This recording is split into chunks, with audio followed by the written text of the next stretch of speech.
Olá, como estão? Espero que bem. Olha só, finalmente eu assisti ao filme Nosferatu, do Robert Eggers. Eu gosto do Robert Eggers, não de toda a sua filmografia, mas eu gostei muito de A Bruxa, porque eu percebi ali realmente uma pesquisa profunda sobre paganismo e xamanismo, e gostei muito também de seu filme O Farol, aquele filme preto e branco, onde dois faroleiros, acho que é assim que se fala, né? Faroleiros ficam em uma ilha e têm que se confrontarem ali com seus demônios e entre si. Mas eu não tenho nenhuma pressa em ver nenhum filme, ficar baixando muito, ficar procurando downloads. É muito raro eu fazer isso, raramente eu faço isso. E foi assim com o Nosferatu. Eu não tinha muita pressa, então aguardei estar disponível em alguma plataforma que eu assino. E ficou disponível no serviço Prime e resolvi assistir. Muita gente não gostou do filme Nosferatu porque achou tudo muito diferente do convencional. É diferente do convencional, primeiramente, porque é um filme do Robert Eggers, mas também porque ali ele tentou emular e fazer uma homenagem, né, pagar tributo, homenagear o trabalho original, Nosferatu, do Murnau, do cineasta Murnau, um filme da década de 20, 1920, que é, na verdade, um plágio da história do Drácula de Bram Stoker. Tá aqui, a edição que eu possuo é essa, foi aqui onde eu conheci o Drácula de Bram Stoker, nesta edição que eu possuo há muito tempo, com letras horríveis para se ler, mas antigamente eu li isso aqui com facilidade imensa. Hoje em dia eu não pego um livro com letrinha miúda assim para ler, é muito sofrimento. Algo interessante que eu gostaria de destacar, vou fazer aqui uma breve introdução, é que Nosferatu possui um subtítulo, o original, salvo engano, é uma Sinfonia do Terror. E quando houve a adaptação para os quadrinhos, daqui, a adaptação para os quadrinhos de Drácula de Bram Stoker, não é bem quadrinho aqui. No caso, seria uma narrativa gráfica, uma prosa ilustrada, que foi o álbum número 1 do Graphic Album. Essa série fez muito sucesso, junto com a série Graphic Novel. Já falei sobre isso aqui no canal.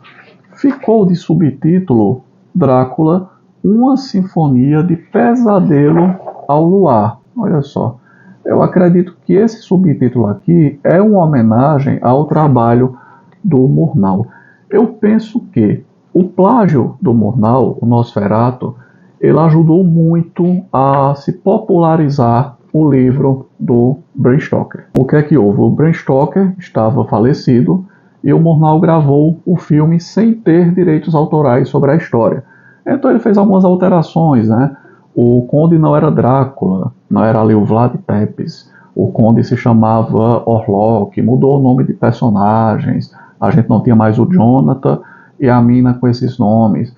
A história não se passava em Londres, mas sim numa cidadezinha fictícia da Alemanha. E com esse filme, que foi objeto de processo judicial e teve quase todas as suas cópias destruídas pela viúva do Bram Stoker, ela conseguiu isso em razão de violação de direitos autorais.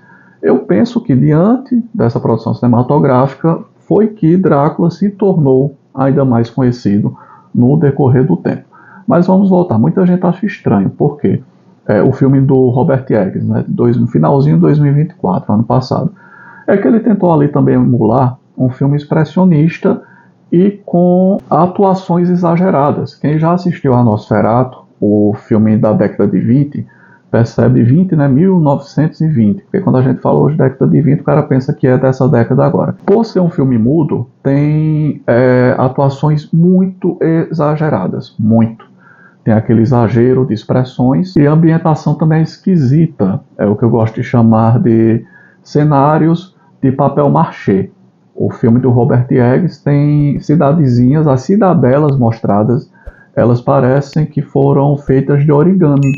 É uma coisa realmente que não convence, que fica muito falsa na sua representação. E isso foi proposital, eu creio, do Robert Eggers como forma de homenagear o cinema expressionista. A gente viu isso, por exemplo, naquele videoclipe do Red Hot Chili Peppers, que é o Other Side. É o Other Side.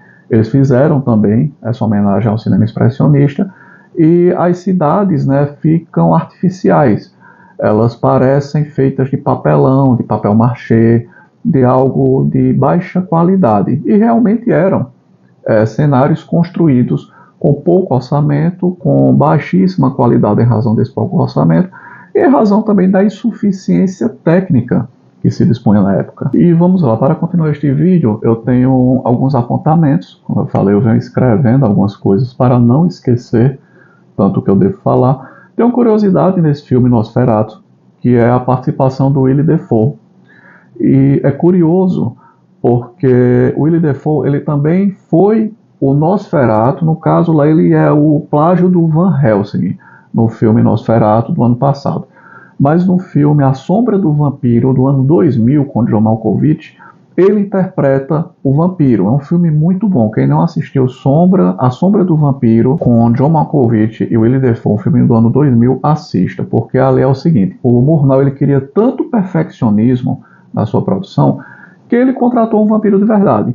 E o Willem Dafoe interpreta esse vampiro de verdade. O verdadeiro Nosferatu seria realmente o vampiro contratado pelo Murnau para participar daquele filme. Outra curiosidade besta também é que ele já trabalhou, o Robert Eggers, com o Willem Dafoe no filme O Farol, que é um filme que eu mencionei aqui no começo deste vídeo. E demais curiosidades assim, e ficha técnica, né, detalhes sobre a produção. Não quero me aprofundar tanto sobre isso, porque senão a gente perde muito foco aqui do vídeo, ele fica muito extenso. Então eu acabo falando muito sobre cinema e talvez pouco sobre o tema principal. Na verdade, já se vão aí um monte de minutos eu falando sobre o filme Nosferatu e sua relação com Drácula e a produção, né, tanto do Murnau como o filme de 2000, como o filme agora de 2024. Mas vamos lá ao foco. O que eu acho muito interessante, cara, em Nosferatu, em Drácula, é porque anteriormente aqui neste canal eu falei como nós, homens de minha geração, como nós fomos moldados. Nós fomos moldados pela cultura pop. No caso eu citei, por exemplo, o filme Uma Linda Mulher, onde o Richard Gere está em Beverly Hills, dirigindo um carrão lá, parece que é uma Lotus, eu sempre confundo que carro é aquele, e ele encontra Julia Roberts rodando bolsinha na esquina. Então ele coloca Julia Roberts no carro para ela mostrar uma certa localização a ele, contrata o job dela por um período de tempo, 3 mil e poucos dólares na época, acaba se apaixonando por ela e vai viver ali uma linda história de amor com a mulher que ele encontrou rodando a bolsinha num calçadão. Sendo que no filme, né, Uma Linda Mulher, o Richard Gere, ele é o CEO de uma grande incorporadora de empresas, é um cara muito rico. Eu até mencionei, né, olha, homens da minha geração, nós somos moldados com esse tipo de produção cultural, é como em Titanic. Tá lá a Rose, que tem um partidão interessado nela, mas ela prefere a curtição de uma noite com o Leonardo DiCaprio, dá uma com ele, fica com o diamante, não é o diamante, é uma gema específica, né, de um colar que ela ganha do milionário, não fala nada para ninguém, joga essa pedra no oceano, quando poderia ter ajudado muitas pessoas, né, com aquela gema valiosíssima. A própria família dela, a neta dela, que cuidava dela na velhice, ela poderia ter ajudado a neta com aquela gema, mas não ajuda, tudo em razão de um moleque que ela encontrou no navio e escolheu aquele moleque para chifrar o noivo que lhe dava de tudo. Então a gente foi moldado com esse tipo de ideal romântico pela ótica feminina. Uma Linda Mulher é um ideal romântico pela ótica mais feminina, da personagem interpretada pela Julia Roberts. Titanic pela ótica da Rose. Então sim, a cultura pop, eu mencionei isso naquela época, ela tem essa, não só a cultura pop, a literatura, produções culturais em geral, elas têm essa função de moldar comportamentos, de construir uma geração, sem sombra de dúvidas. Mas muitas vezes a arte apenas está imitando a vida, retratando a vida. Como no caso de Uma Linda Mulher. Ao longo da história nós conhecemos muitos homens célebres que se casaram com mulheres vadias e foram cornos notórios e arruinaram suas vidas por causa de vadias.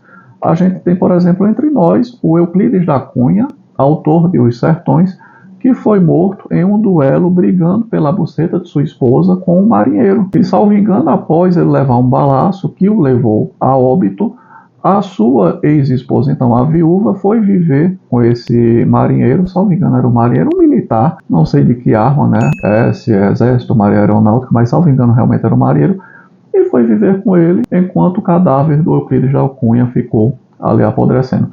E na história a gente vai encontrando muitos homens célebres por sua bravura, por seu intelecto, por seu talento, que tiveram mulheres horríveis, que quase destruíram ou destruíram suas vidas por mulheres horríveis. No filme Napoleão, por exemplo, recente, com Joaquin Phoenix, a gente viu um Napoleão que foi retratado como um imbecil, cuja missão de vida não era conquistar o mundo, era apenas viver levando chifre de sua esposa. Ele era alimentado pelos chifres metidos pela Josefina. Foi assim que Napoleão foi retratado no cinema. Então, de certa forma, sim, a cultura, a produção cultural, ela molda pessoas, ela molda gerações, mas ela às vezes apenas retrata o mundo como ele é. E aí eu volto um pouco ao Drácula e ao Nosferatu, que está disponível para quem quiser conhecer a nova roupagem de Nosferatu pelo Robert Eggers, está lá no serviço Prime. É um filme realmente muito bacana. Se você assistir esse filme com a mente aberta para a ótica, né, sob a ótica do cinema expressionista alemão, porque o Robert Eggers quis fazer realmente uma homenagem ao filme original do Murnau. Então, tanto em Drácula como em Nosferatu, que é o seu plágio, a gente tem a Mina. E a Mina, ela é uma vadia, essencialmente. Ela é uma mulher que queria, já naquela época em que o livro foi escrito, viver um poliamor. Ela queria viver um poliamor com seu maridinho, que era advogado, muito fiel, muito legal, muito bacana, e também ter ali um monstrengo atraçando e a validando, demonstrando seu amor por ela e lhe dando uma grande emoção. Qual é a emoção? Né? Ela ali sendo amante de um monstro. Para os dias de hoje, ela seria amante, talvez aí no âmbito da fantasia, de um, sei lá, de um Zé Droguinha, de um maloca, de um traficante, ou até mesmo do personal trainer super musculoso e bombado da academia. Ou talvez se não, né? Porque os dark romances, eles vêm vendendo muito entre o público feminino. Essa coisa de relações tórridas de amor entre mulheres, quase sempre nas histórias elas são bem relacionadas, elas têm um namorado legal, um noivo legal, um marido legal, mas aparece ali algo sombrio na vida dela, no dark romance. Às vezes é até uma entidade, é um lobisomem, é um vampiro, é um monstro, né? Em algumas plataformas aí de vídeos curtos, tem muitas mulheres, hoje em dia gerando vídeos por IA, onde elas se mostram se deliciando com criaturas grotescas. Então aquilo que a gente vê em Drácula, do Bram Stoker, e ficou muito bem retratado no filme do Coppola, quando o Drácula está lá como uma criatura, né, grotesca, traçando a garota no meio do jardim. Aquilo realmente não era algo tão delirante não, na mente feminina. Tanto que a abertura do dark romance, a possibilidade de autopublicação desse conteúdo hoje, e também a possibilidade da criação de vídeos que mostram, vídeos por IA, né, que mostram relações entre mulheres e figuras grotescas, é algo que se massificou muito hoje. Então, que pra gente parecia um devaneio, uma loucura, né? Aquelas mulheres em Drácula, apaixonadas e delirando por uma criatura grotesca, na verdade é algo que a gente vê hoje, né? Vão até além do que uma criatura grotesca, né? Às vezes a mulher quer a emoção realmente do criminoso, do maloca da favela, a colocando na garupa da moto para viver aí altas emoções, fugindo de perseguições policiais. Aliás, tem um monte de vídeo desses que a gente encontra por aí, da garota sofrendo acidente porque está lá com seu maloca fugindo de uma blitz e acaba tudo em acidente. A gente encontra hoje em dia, felizmente, né, em razão do acesso à informação, uma caralhada desse tipo de vídeo. Então, no momento em que lá atrás eu falei sobre Uma Linda Mulher, sobre como a cultura condicionava os homens, foi condicionando os homens a serem subservientes a esses caprichos, a esses delírios, a essas fantasias femininas. Ao mesmo tempo eu percebo que não. Desde o pré-cinema e depois com obras literárias sendo adaptadas para o cinema, as Red Pills, elas estavam sendo dropadas em muitas produções culturais. produções eruditas, produções mais populares, também no cinema, como lá em Nosferatu, da década de 20, né? Lá na década de 20, onde tem aquela tensão sexual, né? Entre uma mulher comprometida e um vampiro. Então, a Red Pill estava sendo dropada para os homens sobre os aspectos das mulheres, aspectos mais ardilosos, mais sombrios, menos discutidos, a coisa mais do profano feminino, né? E aqui eu deixo bem claro também que eu não passo panos para homem, não. O homem tem o seu profano, muito guiado por sua libido, essencialmente por sua libido, questões hormonais, testosterona, etc. Mas a gente também chegou a essa situação, aqui chegamos, né, insana, graças aos homens. Os homens que estimularam o feminismo, né, as ondas e ondas e ondas do feminismo, para chegarmos nessa situação grotesca onde atualmente nos encontramos. Às vezes eu me pergunto como a sociedade chegou a esse ponto.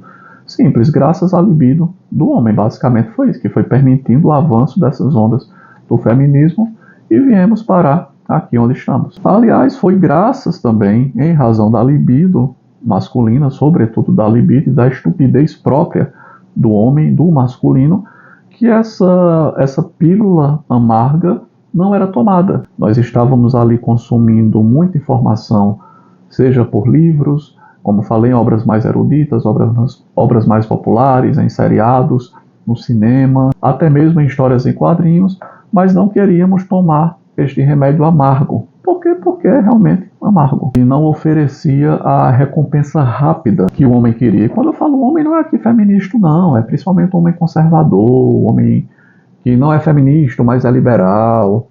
Foram todos esses homens que levaram a sociedade, foram os homens essencialmente, né? Em sua maioria, que levaram a sociedade, trouxeram a sociedade a esse ponto insano em que nos encontramos. Aí estamos agora colhendo os frutos, né? Relacionamentos que não duram mais nada, baixa fecundidade, o que nos levará à bancarrota. Algumas nações praticamente deixarão de existir, Japão, Coreia do Sul. Como eu falei aqui anteriormente, parece que apenas muçulmano é que continuará procriando por um tempo. Muçulmano e africano, você olha aí famílias muçulmanas, está lá o Muhammad emprenhando suas 3 latifas, colocando 3 filhos em cada uma. E é mais ou menos como o Michael Houellebecq colocou no seu livro Submissão. O futuro será do Islã. É isso que eu penso também, porque o homem ocidental desistiu de ser homem, porque os relacionamentos se tornaram insustentáveis e procriar também se tornou um ato quase de auto-churrascamento. Mas, em resumo, onde é que eu queria chegar? Falei aqui, né? Que quando a gente vê um filme como Nosferatu, esse filme estava sendo produzido lá em 1920, com base em um livro escrito no final do século XIX, a natureza feminina já estava lá nua e crua. E mesmo assim, os homens ocidentais, mesmo conhecendo nessa natureza, resolveram empoderar e emancipar as suas mulheres para que tenhamos chegado a esse ponto sombrio, insano, louco, maluco, de relações gasosas. O pessoal gosta de falar relacionamentos líquidos, né? Não, a coisa hoje já está gasosa, já está etérea. Enfim, assistam a Nosferatu. Se nunca leram a Drácula, do Bram Stoker, deem uma lida. Tem um filme do Coppola também, muito bom, com Gary Oldman, Winona Ryder, Ken Reeves, filmaço, né, cara? Aquele filme do Francis Ford Coppola, uma produção de arte fantástica. A atuação do Gary Oldman como Drácula é insuperável para mim, ainda hoje. Aí também dei uma conferida, se puderem, no filme de 2000, A Sombra do Vampiro, que mostra a produção do filme Nosferatu na década de 20, onde o Murnau, interpretado pelo Malkovich, ele contrata um vampiro de verdade para interpretar um vampiro, e aquele vampiro contratado é o Willem Dafoe, que está no filme Nosferatu do ano passado, ali como plágio do professor, como é que ele chama? Professor Kemp, não me lembro agora, professor Franz.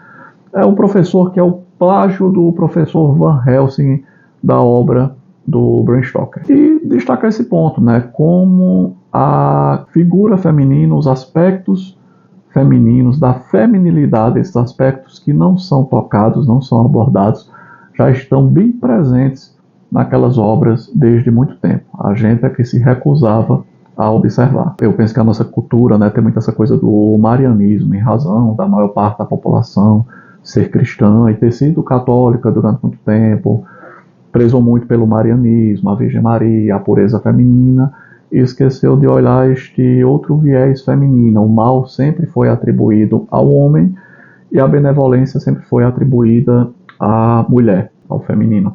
A ministra Damares, que hoje é senadora, né, se diz conservadora, mas eu tenho mais medo daquela mulher do que outra feminista do sovaco pintado de rosa e de azul. Ela dizia que mulheres são seres angelicais. E a gente cresceu com essa ilusão realmente de que o feminino é algo realmente angelical. E não sei de onde tiramos, né, essa construção social, porque lá no Gênesis, Eva trai Adão, e temos tanto, embora tenhamos a Virgem Maria no Evangelho, no Novo Testamento, mas o Velho Testamento está repleto de maus exemplos femininos, para citar, por exemplo, Jezebel, Salomé e tantas outras. Então é isso. Quando eu vi Nosferatu, recordei muito, né, do filme do Coppola e todas essas coisas que eu falei aqui, eu fiquei pensando, poxa, cara, como a realidade nos era dropada há tanto tempo pela literatura de entretenimento. E mesmo assim a gente não queria engolir, né? A gente só queria engolir a parte mais agradável, mais gostosa, mais fácil da coisa toda, porque essa outra pílula que nos era dropada, ela era mais amarga. Em resumo, este vídeo acabou servindo de sugestão para quem ainda não assistiu ao filme do Robert Eggers, a sua releitura do Nosferatu de Murnau. Assista, é divertido, assista com a visão de um homem lá da década de 1920, que estava assistindo a um filme expressionista. Você vai se divertir muito. E aprender um pouco sobre a natureza feminina e a imbecilidade inata do homem, né? Aliás, aqui voltando à Bíblia. A Bíblia, cara, até para quem é ateu, né, eu já falei isso aqui, a Bíblia é um manancial de sabedoria, de filosofia, uma literatura refinadíssima. Até lá, biblicamente, Adão já começa sendo mostrado, representado como um grande paspalhão. Bem, vou ficando por aqui. Já groselhei demais. Obrigado a quem ficou até o final consumindo esta groselha. E abraço a todos e até a próxima.